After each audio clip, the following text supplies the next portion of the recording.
Hello everybody, today in front of me I have Oukitel OKT1 tablet, and in this video we would like to show how you can share the Wi-Fi network password on this device.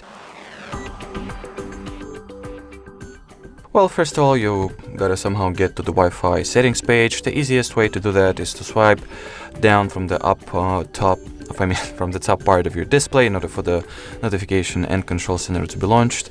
Then tap and hold at the Wi-Fi shortcut, choose what network you would like to share the password of. In my case, I'm going with this HardReset.Info 5G network, and here tap on the share icon.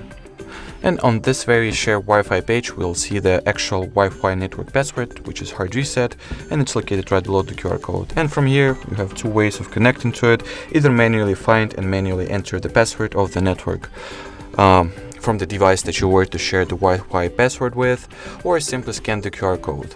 So in front of me, I have this Android Nokia smartphone, and I'm going to automatically connect it to the Wi-Fi network through scanning the QR code. In order for me to recognize and read the QR code, I'll use the built-in camera Google Lens. So let me frame it. Once it gets recognized, I'll tap on it, and then click on the Join Network button. And as you will see right now, our Nokia device will be successfully connected to the HardReset.Info 5G network. Alrighty, so that was it for this video. Thank you so much for watching, and bye-bye.